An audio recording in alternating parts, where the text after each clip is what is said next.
Today's the day, Genesis chapter 50.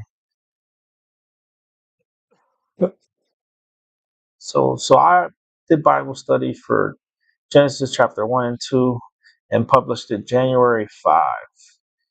And here we are, I don't even know, August 18, and we will finally complete it. And again, this is why I switched formats. And, since the beginning, I said, we're going to start like this and we'll see what it leads into. And, this has to be the formula moving forward just to keep the ball rolling. And again, I think eventually we are just going to read the easy English, and the King James Version is right there side by side. And again, you guys can just download the app, the Bible, it's free, and choose the translation that best fits you. Again, Bible study, I like to listen to sermons online.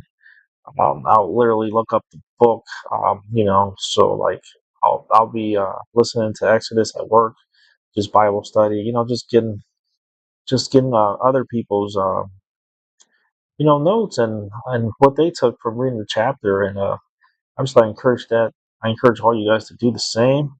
Um, but let's start. Let's start with Genesis chapter 50. What? Yeah, let's get started.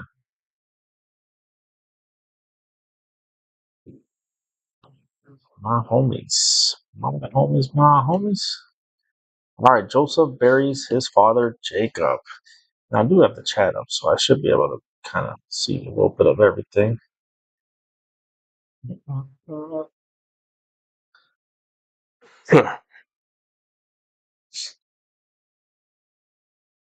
No Torah.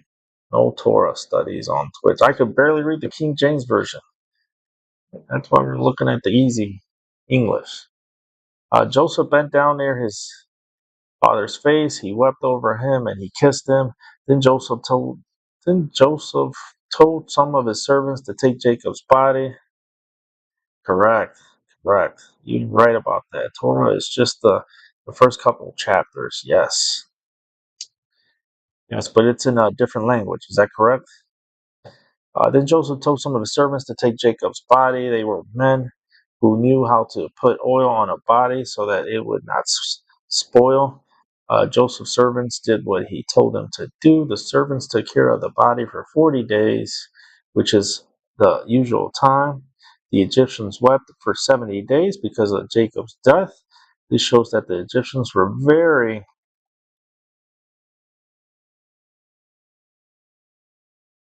sad. Jacob had become an important person in Egypt because he was Joseph's father. Our original language is Hebrew, but there are lots of translations out there in English. This is a translation of Torah in English.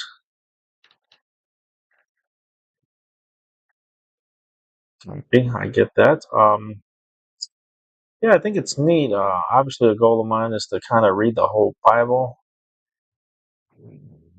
It's not a race, but I want to understand it while I'm reading it, and I think obviously once you finish, I know a lot of people that read it and they read it again. It's just, and you pick up something new every time, and maybe you missed it, or I think with the Bible studies that I listen to, I think that's the neat thing is that like you're getting all these, most of them are pastors, but there's people who like to just kind of review what they learned about specific chapters, and it's neat to see what people pick up or their point of views on the chapter.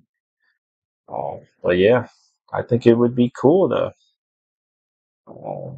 kind of read other translations. Again, my number one goal right now is just to kind of get going with the Bible. I think I read Genesis, pretty quickly, and just using the King James version with some study notes, to kind of help me paint a picture to the reading.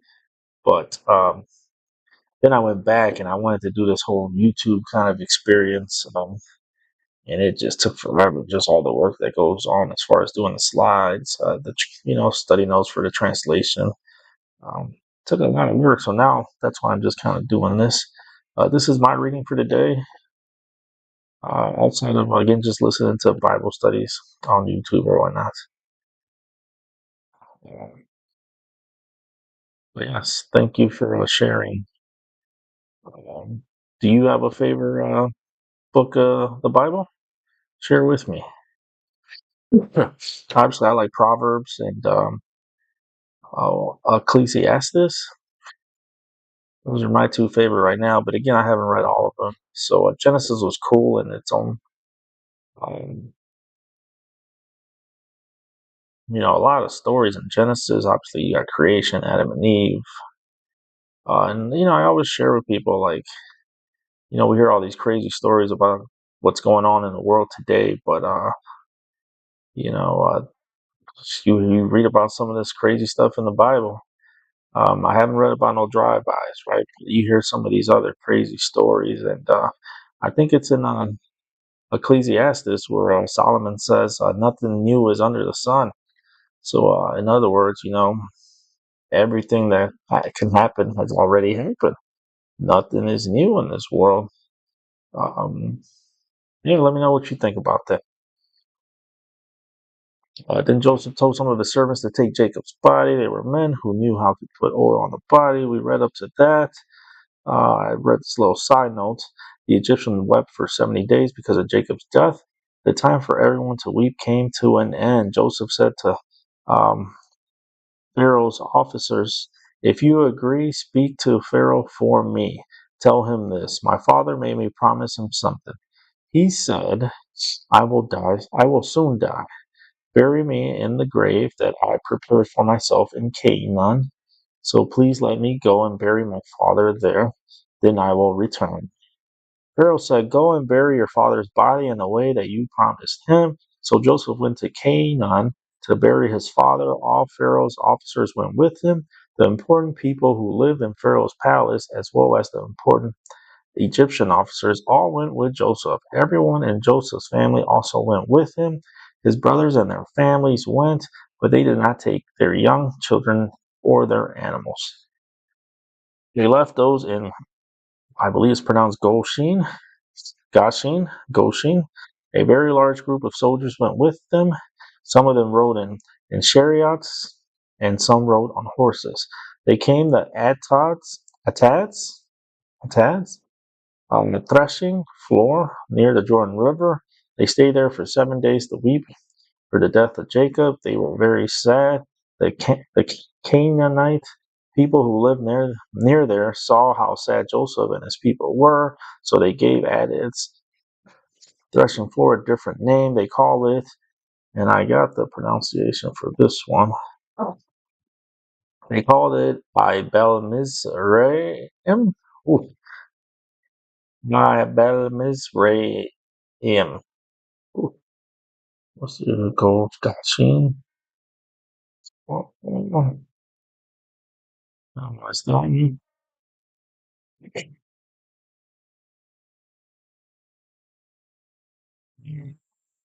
Means Egyptians are sad.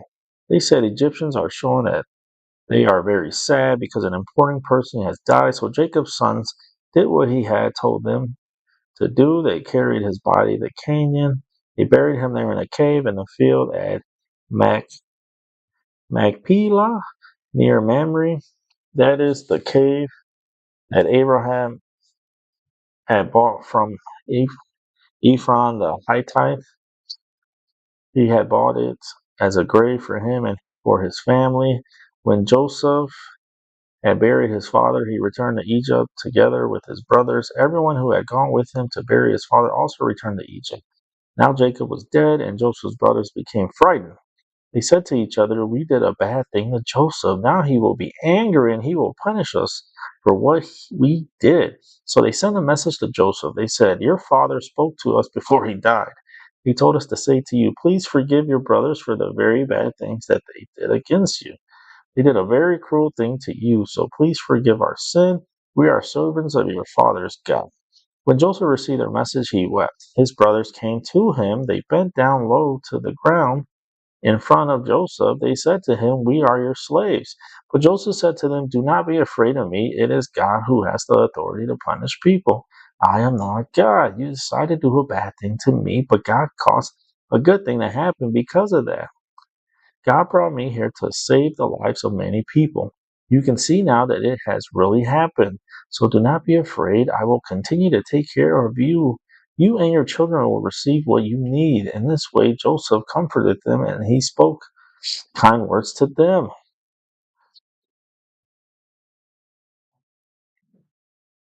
Joseph dies in Egypt. Joseph lived in Egypt together with his father's family. He lived for 110 years. He was still alive to see Ephraim's children and grandchildren. He also saw Machir's children. Machir was Manasseh's son. Joseph accepted Machir's children as his own children. When Joseph died, Machir's children would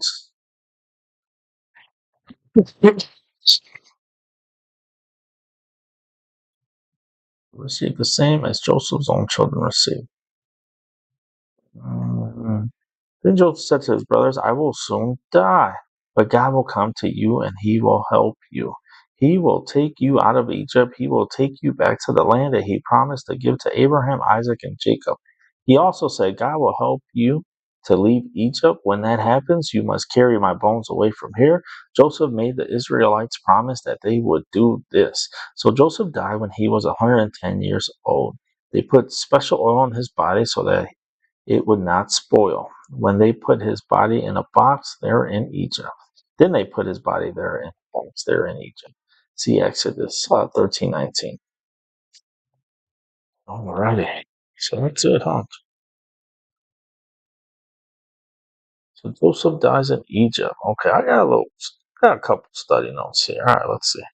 So the most popular verse was Genesis 50:20. Okay.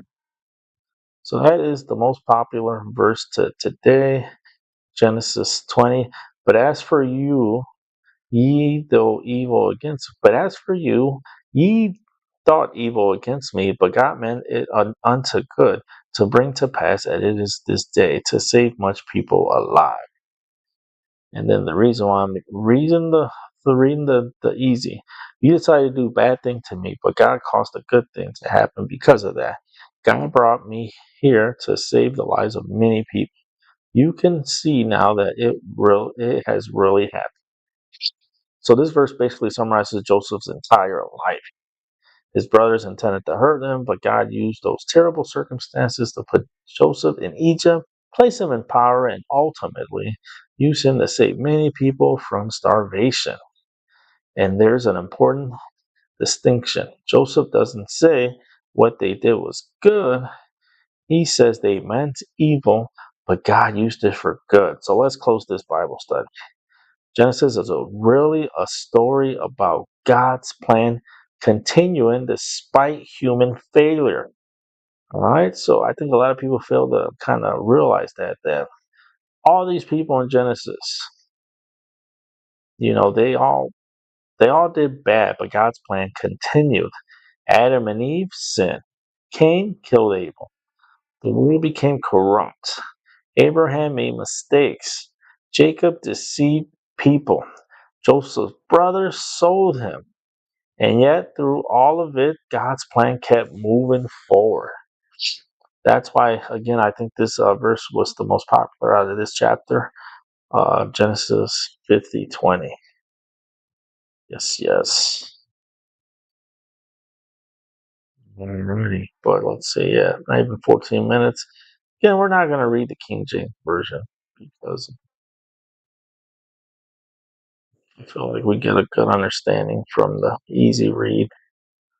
And Joseph fell upon us. We get the concept, of course, of this chapter or whatnot.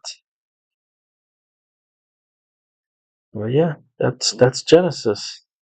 January 5, I think I started it, and again, it was everything that just kind of went along with it, as far as creating the slides, uh, just the adding the study notes to each verse to kind of make it simpler and whatnot. And I think we're just gonna do this going forward. And when we start looking at Exodus, 40 chapters, so 40 chapters. This probably still take a month. Intro, Exodus intro. In the book of Genesis, we read about Jacob and his son Joseph. Joseph's brother sold him as a slave to work in Egypt. Egypt was a country in Africa that was south. It's not that. Was south of Israel. Pharaohs were the kings of Egypt. Later, there was a famine, and all of Jacob's family went to live in Egypt. Exodus continues the story. Jacob had many descendants. The king of Egypt made them his slaves, but God chose Moses to lead them out of Egypt. Exodus tells us how God led them through the desert. It tells us how God gave his law to Moses for the Israelites. It also tells us how the Israelites built the tabernacle and how they worshiped God. The word Exodus means a large number of people who are leaving a place. Exodus. I like to read Genesis intro just because. Genesis is the first book in the Bible. The word Genesis means beginning. Genesis is a book about events that happened a long time ago. It tells us about the first humans, Adam and Eve, and their descendants, Cain, Abel, and Noah. It also tells us about Abraham and Sarah. Abraham was the first ancestor of the nation of Israel.